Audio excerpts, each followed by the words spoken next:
that is planning to join. And we just wanted to have a conversation with you, yes, for everybody, because I've chatted with you and Ruthie has chatted with you, but not everybody has. And we thought this would be a great opportunity. We also know that with your petition that is gaining more and more signatures, we thought this would be a great time just to discuss that. And then, many of them are commenting with public comment that's currently open right now that runs through October 4th. So to chat about that a bit. I think first, just so, and you know me, Leslie, but I'm Lisa Schaffner. I'm with the communications team, and I'm the public relations and marketing director, and it's my team that organizes all of our community volunteers that are a part of the organization, all 1,600 across the country. And I think maybe it would be easiest, we're just gonna, I'll toss it over to Craig. Craig, you wanna introduce yourself? And Thank you, Leslie. So I'm Craig Connors. I'm the Director of Policy and Community Relations. So my team, my department, we run the whole policy development process. So coordinating with the committees to review data, to see how policies are working, how they're not working as intended, and then to go through, to the proposals, ultimately go to public comment, as you know, and then go to board for approval. And so it's probably good for me to turn it over to Matt then, who is on my team, and I'll let him introduce himself. Hi Leslie, hi everyone. My name is Matt Caparella. I am a policy analyst working for Craig in the policy department at UNOS, and I'm responsible for supporting the Liver Committee. So I help the Liver Committee with all their meetings, agenda setting, just making sure that everything in the Liver world is running well, and yeah, just excited and talk to you and learn more about everything going on. Bernadette?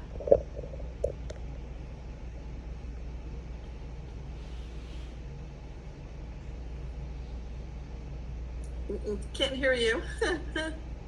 I'm not sure why we can't hear her. Well, that's Bernadette J. She is on our communications team as well, and she is the UNOS Ambassador Liaison. So she brings all of our UNOS ambassadors, our community volunteers, together through our onboarding, the newsletter, all of our communications and events that we do. And we'll get that audio worked out. I'm not sure. And Ruthie? Yes, ma'am, Miss Leslie. I think you remember me. We Very had a much. very in-depth and lengthy conversation one Saturday evening. Did not know it was going to turn into what it did, but nevertheless, very pleased to see you face to face and to see your husband and to have an opportunity to try to do something to see if we can come to a happy place. And his final is Captain Rob here. Captain Rob. There you go. Hey, Captain Rob. How you doing, guys? What an awesome smile. And you guys can get in there on that image, that camera there together, so that would be great. Leslie, so that's everybody that's on the call. I'm just thought it would be helpful. These are a lot of the folks that are aware of your petition, and many of your supporters who are reaching out through public comment. And I checked the petition just about an hour ago, and you're right about 3,500 people who have signed thus far. So that's awesome. And I know that quite a few of them have given us some public comment. And I know Matt and Craig have been kind of working on that aspect and talking with the Liver Committee, because the comment that they are giving is public comment on the National Liver Review Board. And it would be the Liver Committee that would then be taking up that comment. So Matt or Craig, would you like to kind of give an overview of where we are with some of that and how long it's taking place? Sure, I'm happy to give a quick update. I see Bernadette is back on the line. I don't know if you want to, I can kick it to her for an introduction if you'd like. And I'm also happy to jump right into that as well. Bernadette, are you audio any better? Looks like her microphone's off. I'm not sure. Yeah, let me see. Yeah, sure. Bernadette, you'll need to unmute yourself. I cannot. Maybe I can unmute all. Let me try. Somehow you've got yourself muted. Well, we'll just let Bernadette kind of listen in, I guess. Leslie, so Matt, do you want to go ahead and take just kind of where we are with everything? Would that be awesome? Definitely. Thank you. Yeah, so, I mean, first and foremost, I just want to thank you for taking the time to advocate for patients, providing the feedback that not just through the petition, but everything that's come in through public comment. I mean, this is exactly why we have public comment. We're soliciting this community feedback. So to get this feedback is really, really helpful for the liver committee to know the perspective of these patients. So first and foremost, just really want to Uh-oh. Uh-oh. Server has been lost. Keep your network connection. No. Go X out of that. River? Is it working? Is that working? You're gonna have to get off. Get off that right now. Get it off of it There's now. too many things on one. request to get Okay, more there we go. Connection has been information. reestablished. Sorry, Can you hear me? Sorry. We Sorry lost about that. connection. Oh, Okay. sorry. So let me take a step. So I'm not sure. Did you hear what I said, or do you want me to take a step back? Step back. Rewind 30 seconds. Okay, perfect. So I just wanted to let you know that the liver committee leadership, they are fully aware of all the public comments that have come in. They are supportive of the effort to re-examine the current exception guidance for candidates with PSC for the NLRB. They're aware of the petition and they're also just very thankful for the effort that you all have organized. They are in doing so, in reevaluating what that guidance should be or how it could be changed. They're going to look at some published medical literature, obviously rely on their clinical expertise caring for patients across the country, and also look at some outcomes data over the past 5 years. So I know that they're also working with our research team to get some of that information just to make an informed decision on what those guidance changes might be. All of that is to say, we have a very strong and very collaborative policy development process, and how we are engaging is exactly how that process is supposed to go.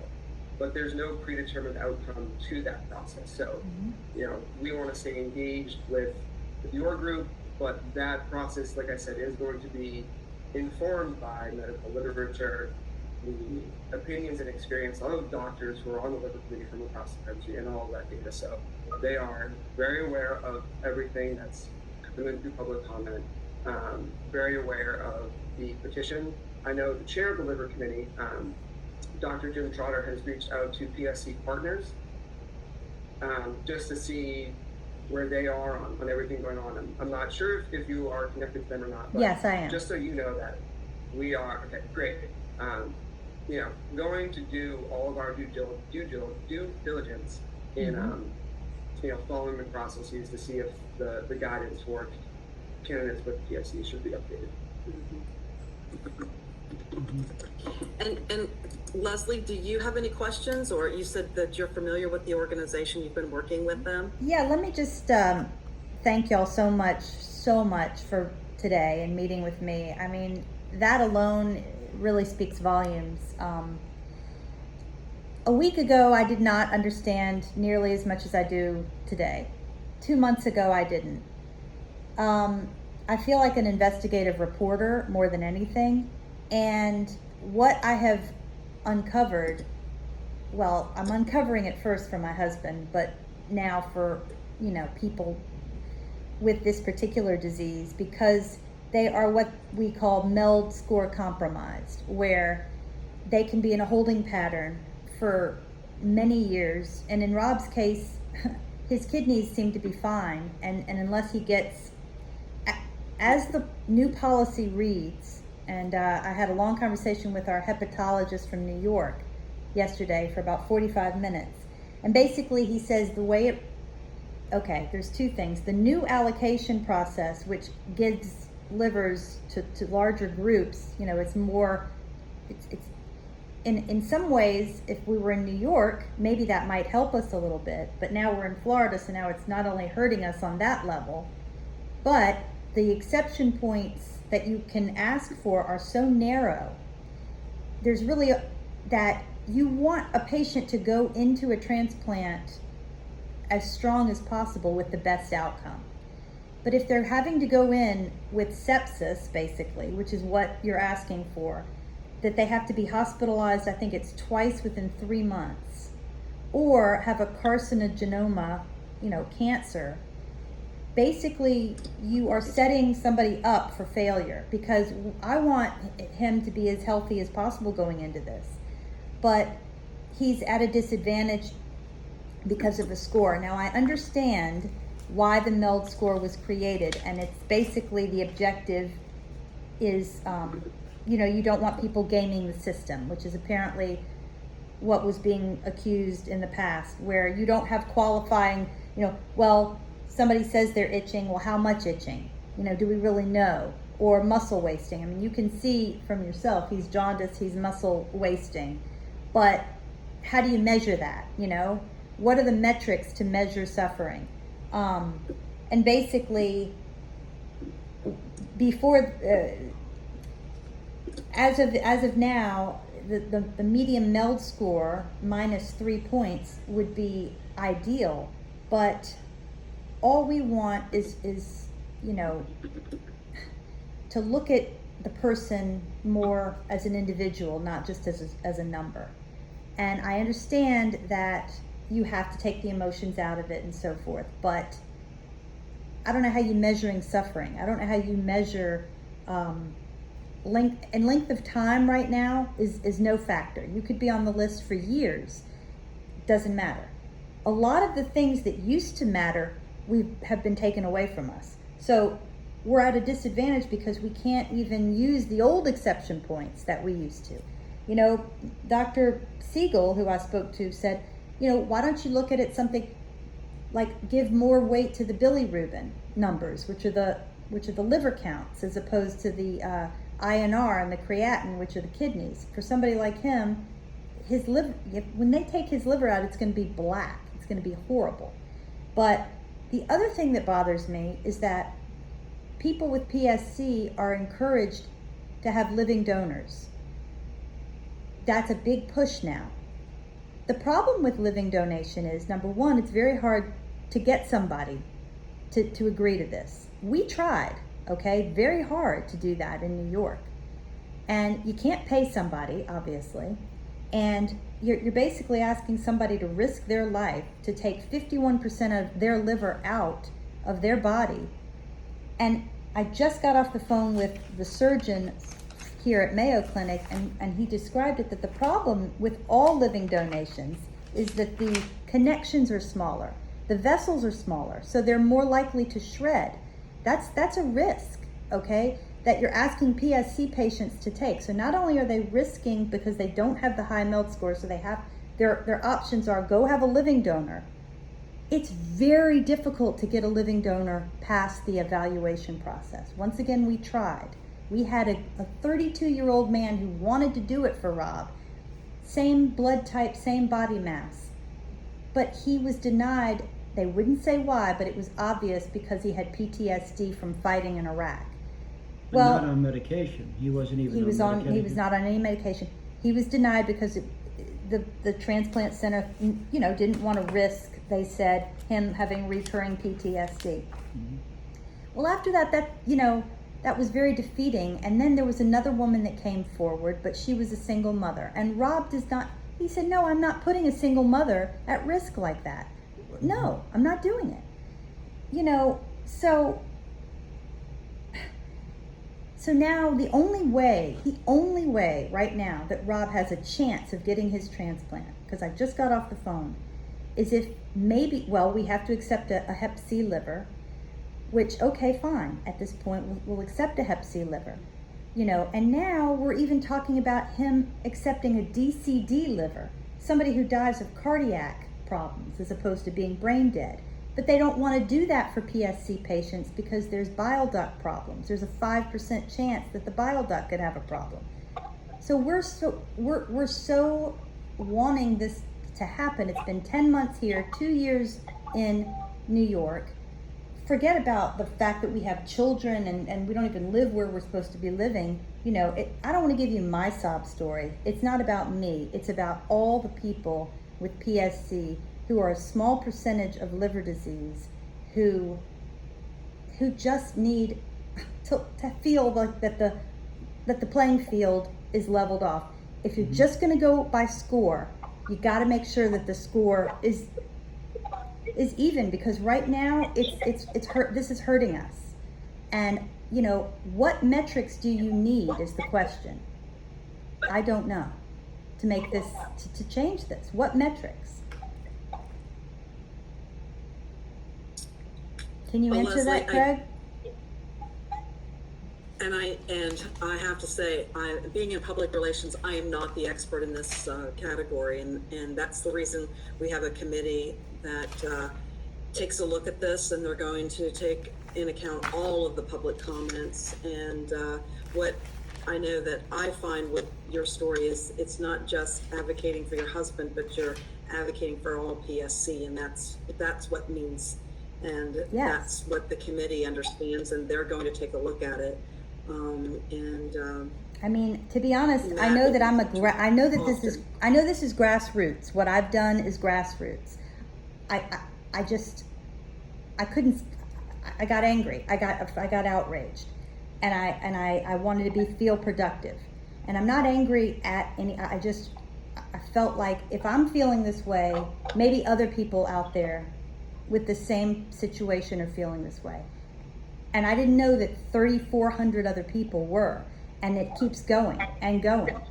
And so this is like, we're not asking for preferential treatment. We're asking for fairness. That's how we feel. And right now, I don't know why time on the list can't give you 1 or 2 points. Right now, my God, 1 or 2 points for my husband would make the difference between him getting a transplant. He can't get out of the 19 score. He actually went down in score I couldn't believe it. He looks worse, he feels worse, and yet his score went down. It makes no sense. And the qualifying reasons don't seem to matter. And I don't know, you know, I understand that it just doesn't make sense to me why the system would want people to be hospitalized when we know that hospitalization is extremely expensive, extremely risky. We're in COVID, a pandemic, for God's sakes. Why would you want to risk somebody further to have either a carcinoma or a hospitalization with an infection that could kill him? Sepsis could kill him. So that's the only thing. And if he even did get that, he would only be at 22, because the average is 25 at Mayo, minus 3 points. Yeah, but what about varices? They got varices, they had to do banding. That has nothing to do with it. There's no points for that. No points. But if I bleed internally, I can die from it. So thank God they caught the varices in time. Thank God. Or else I wouldn't be here. Well, Leslie, you mentioned, you know, what the system wants, and the system wants fair and equitable for patients that need a transplant across the entire country. And so as an organization, your story is one of tens of thousands that are taking place across the country for families in need. And as we talk about it, it's a highly emotional. It takes each of us to our knees when we hear these stories, because we wish, and someday we're going to get there, that we can make that match happen when every patient needs it, but we're not there yet. And so because of that, we have this spectacular group of volunteers who are extremely talented and passionate and want to make it as fair and equitable for all patients across the country. And that's what the Liver Committee is doing. And because of your advocacy and the petition, the Liver Committee is going to take a look at that. We just wanted today to, and just to let you know that, you know, we're hearing this. We appreciate you advocating on behalf of all PSC patients, and just to know that, you know, the system does take a while. So it is a process, and it Right. has to be a process so that Unintended consequences are the worst that you can have. Trying to help one thing and then you detriment for another patient. And so that is really this balance that the committee is taking a look at. And they're looking, and we're going to continue to look. Thank And you, with because that's the those way we like feel. you. We feel that whatever changes were made has hurt this group of people directly. And I need to speak volumes about that it is much more difficult to get any kind of exception points. You cannot look at a whole human being today. You're looking at a number, that's it. And the only way that number is going to change is if they're on their deathbed. Yeah. Yeah, I mean, I just want to add on to what Lisa said and agree. I mean, I think that it's admirable and it's inspiring the way that you're putting this on. And, you know, we really facilitate this process where we have these difficult conversations. It's really striking to me and the team as far as, you know, if only the number of donated organs matched the demand for organs, and you've heard that before, and you've seen that. You know, there's 110,000 people on the wait list today. And, you know, these are the tough decisions we bring with experts from around the country and sometimes the world and talk about is those ethical considerations around utility and equity in terms of, you know, what should an allocation system look like? Who deserves that precious resource more? And oftentimes, my observation has been that committees, sometimes they have really their personal experience and maybe some scientific journals to rely on to do that. And to me, it means much, much more, and it's much, much more impactful and can be. These folks on these committees, although highly skilled, highly trained, highly educated, they're humans too. And so to have, you know, a real life story supported by 3,500 people like you all do, that's going to resonate with the committee. And the fact that you've gotten Jim Trotter's attention, who's the chair of the committee, who, believe us, with the allocation system is pulled in thousands of different directions, have his attention. The committee is going to look at this. I know it is not changing anything today or tomorrow for you both, but it's a positive step in the right direction. And just, you know, leading the policy development arm, I want to thank you all for doing that. That's the way to be heard, and that's the way to make lasting change. And again, the reason Matt and I wanted to join the call today when asked us about this, and Ruthie, is we wanted to at least assure you, you know, the way the process works, we can't blow, you know, false promises of something happening. We can at least assure you, because we facilitate the policy development process, that this is getting attention because of the work that you've done. And so the committee is going to discuss it. They're going to review data. I would like you to keep advocating, keep in touch. Any new information that you have, anything that we can share with the liver committee that you think is pertinent to their discussions, I think that's another way you can continue to help going forward. And our commitment to you as we facilitate those discussions is, you know, we don't make the decisions. You know, we facilitate the process where the committee recommends things to the board. But at least one thing we can commit to you is we'll get information that can be considered by the physicians and others on the committee in front of the committee. And we can do that. And so that's what we're here for. Thank you. That's all we can ask. I mean, I know it takes time, but time is something we don't have. So Yeah. I'm going at light speed. I'm not stopping. I'm not going to stop advocating for PSC patients and liver patients and transplant. I mean, one of the things I did on my petition was put a donor registry link, and I hope people will register. And as you know, this whole thing happened because I happen to be writing a book. I was here since March, and I've interviewed, you know, many people with amazing stories of survival and thrival because of UNOS, because of the system that, you know, matches people. I understand how vital and how much of a gift it is. Believe me. I mean, I've listened to people and their stories crying to me on Zoom. I've written their stories down. I've spoken to donor families. I even interviewed Lisa and a transplant center. So this half of the book will be about a writer turned to be an advocate, which I didn't expect to happen, but it's the way the journey is unfolding. And you know, I'm a word person, so I'm going to use my words to help. And like I said to Lisa, I am an advocate, not an adversary on any level. I mean, this is about bringing people together, trying to find solutions. I know it's difficult. There's many hard decisions to make. Who gets it? What's the definition of sick? I don't know. But that is a problem that when you're just looking at a score, it's hard to really evaluate who is sicker than someone else. And I'm telling you right now, he's sick, and so are a lot of other people. Yeah, what happened, the Mayo Clinic, they have a support group. And it's a little emotional. Kelly, You want to tell him? Carl, I offered my delivery. Yeah, well, a liver came up, and he knew that this woman was sicker than him, and he said, "No, give it to this other woman. She's sicker." And they'd never heard that before. So Rob is not the person to jump ahead of anybody or to try to get something ahead of his turn.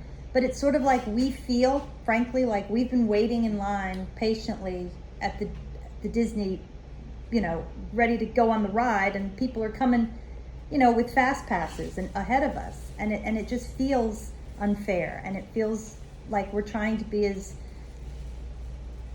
patient as possible, but knowing that every day he's only getting worse, and it's like an asteroid coming, boom, he's going to get cancer, or he's going to get really, really badly. I mean, a friend of mine just died, her husband, of sepsis. It's not something you want to get. It's not something you want to get. And that's what's going to have to happen right now for him to get transplanted at his melt score. Yeah. That is the facts. So, and he didn't do anything, by the way. He didn't drink. He didn't eat badly. It's one of the few diseases that we don't know how it happened. His father may have had it.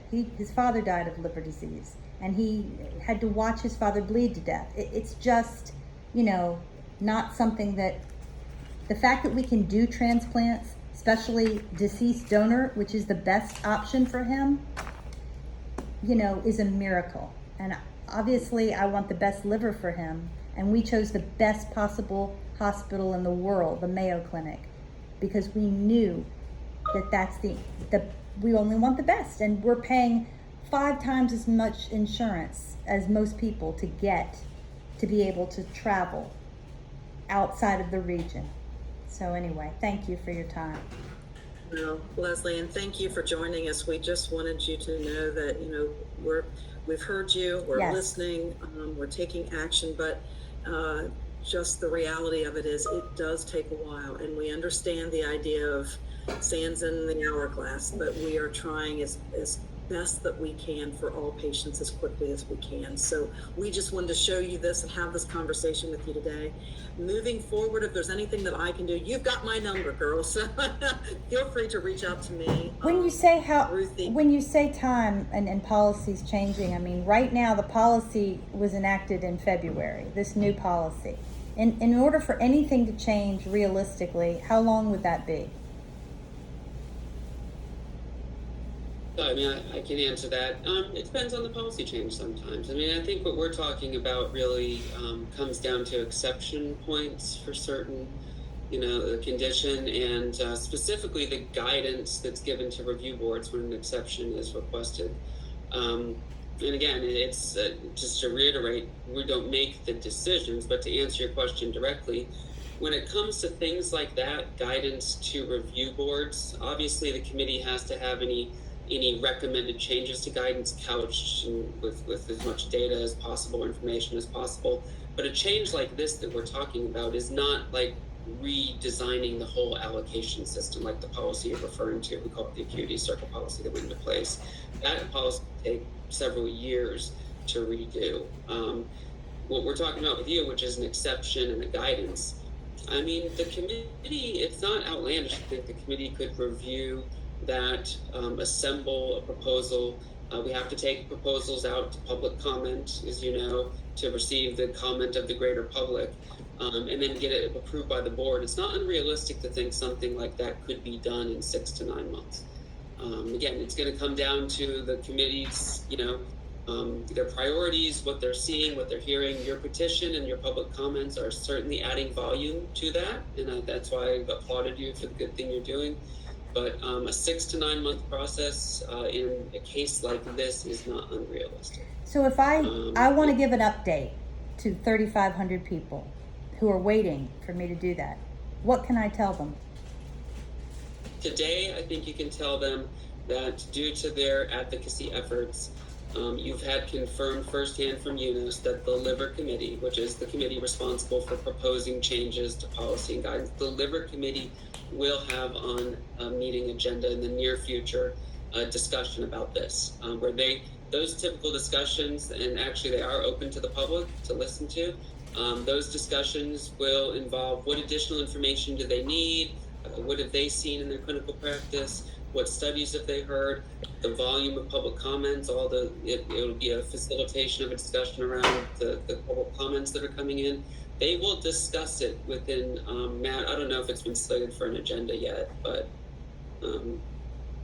Yeah, so I don't want to get too detailed into exactly what that might look like, but just so you're aware, at a meeting last week, like I mentioned before, they did request some additional data to inform that conversation from our research department. So I think it's something that we will definitely discuss, ongoing throughout the public comment process. But I think the most in-depth conversation will likely happen when that data is available, which, if I had to guess right now, was probably sometime in October. That's when they'll have their longest, what would have been an in-person meeting. With COVID, it's going to be virtually, but it's going to be an all-day meeting. And one of the main items on that agenda for that meeting is discussion of all of the public comments that came out of their proposal. So, like Craig keeps reiterating, the volume of the comments that have come in related to PSC dictate, the importance of this being a topic. So with those public comments, with that data being available, I anticipate that will likely be the time when there's the most in-depth conversation in the near future. Because I did notice on the UNOS website, and I'm now really paying attention, that you have, I think it's Wednesday, where people can register to go on to, it's an all-day, is that what you're talking about, the all-day meeting regarding these policies? And they have it in different regions. So in other words, I believe Texas, that region is this Wednesday, and then in October there's another region 3. So, want me to answer, Matt? Yes. Okay. So those regional meetings are a part of the public comment process. So as you probably saw, the country, and we call it the OPTN, or Procurement Transportation Network. That's the network that we've made for the government. It's split into 11 geographic regions, as you probably saw, and each of those regions meets twice a year during each of our normal public comment periods. And so exactly what you said is what they do. All of the members, and they are open to the general public too. In fact, if you have time, I'd encourage you to listen in. You can kind of see multiple different things they're talking about.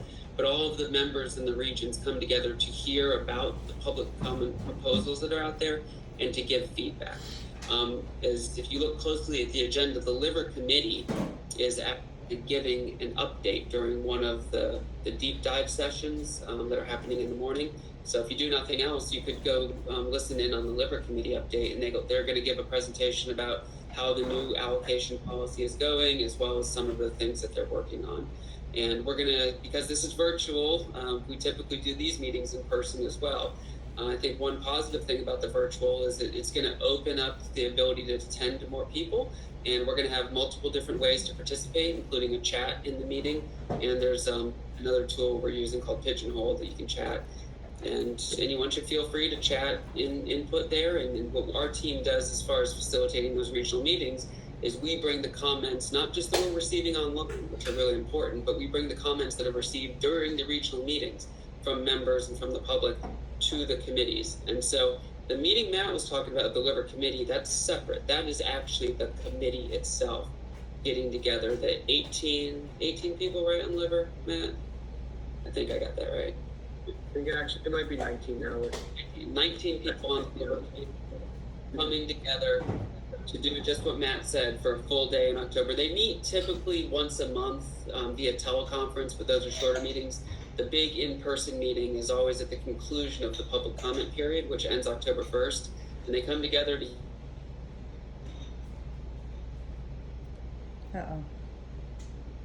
He is frozen. Okay, I get But that. you Yeah, understand and I will that. do that. I will tune into That's- that. Okay. One last question. Have you One all? says, Yeah. oh, did I drop? Yeah. Did you guys Yes, hear you all that? did. Yes, you did. Can you hear me now? Okay. Yes. We can hear you. So also the petition, you can see there's comments within the petition. Did you know that? People are actually commenting as well, so it's not just signing for, But did the comments stop on their website? no. I noticed there was a lag of comments that seemed to stop on the UNOS site, but I think it's just taking time to post them, because there's so many. Has there ever been this kind of feedback, Lisa, that you know of? We've received feedback over the years. This is one that this is quite a few number of people that we're receiving this feedback, but it is not unique. It has happened in the past, and it does help to bring about change, particularly when you're advocating in the public comment forum, and that's where it needs to take place, and that's what you all are doing. That's so wonderful. So. Mm-hmm. Craig, Okay. Matt, would you want to add anything? So I'm gonna go back and just say that I met with, 1, 2, 3, 4, 5 of you from UNOS, and that you were very receptive, and that you are listening, and the public voices are being heard. And if a change were to happen, the earliest it would be within 6 to 9 months. That would not be an unrealistic time period. Am I correct? Yeah, I mean, I'm I not just guaranteeing don't- it. I'm not guaranteeing it, but I'm As long as saying. it's that, I just don't want it to come across. I met with 5 people from UNOS, and they said change would happen in 6 to 9 months. I will And not say that. The earliest something would happen, if it were to happen. It would be realistic that 6 to 9 months would be possible if the committee gets the data and does that. I think that would be realistic, and I think it's really going to be up to how with the data that Matt mentioned, as well as the public comment. I know it probably sounds like I'm hedging, and I'm hedging in a way because this whole process, the way it works, but change could happen in 6 to 9 months. That's how our policy development process works. It's really going to depend on what the committee decides. And what I'm worried about, frankly, and what I'm pretty much assuming is that because you need metrics, I'm worried that there is no metrics to separate PSC. There is no metrics to do anything. That everybody has to be treated equally, and MELD is about how you're closer to death, and that all of these things, muscle mass wasting, etc., are just things that are not going to kill you, so we're not going to make any changes. That's what I'm afraid of. But I think, and I hope, that people will look at human beings more than just a number and realize that the MELD score is not perfect. And this all started when I asked our hepatologist at Mayo Clinic. I said, is the MELD score, in your opinion, a perfect system? He said, it's absolutely not perfect, and it is unfortunately stacked against people with PSC because they hover on, and they may be sicker, feel sicker in every way. And there's no, by the way, psychological, you don't take that into consideration. So, yes, that MELD score is not perfect and it's stacked against PSC. And I said, doctor, do you think it's worth me trying to change a policy within UNOS? Am I crazy to even try? And he looked me in the eye and he said, Leslie, the squeaky wheel gets the oil. And that's why I started this. That's the way, that's true, and I think that was a good recommendation that he made. So we're just hoping for the oil. Okay. Well, You got your song. we appreciate your time, Leslie, and I want to make sure that I'm cognizant of it. We've run over a little bit, and I know that the way that meetings are stacked here at UNOS is we're trying to help so many people. So thank you. If you have anything moving forward, please just reach out to me or to Bernadette, being a UNOS ambassador, and we'll be able to help you. And I'll just provide end on a information. positive note, Lisa, and you know I did it before. Be a giver of your liver when it's time to go, and you can help lots of people that you may not know. Don't be afraid to give so someone else can live. Be a giver of your liver when it's time to go. Impressive. Also, And she is an entertainer. If you hadn't, she sings in tune. Leslie, Yeah. thank you. Licensing did. Perform for the liver committee. All right, have a great day. Thank you guys so much. thank you, Leslie. Thank you very much. Thank you. Our privilege. Best wishes. Bye. Thank you. All right.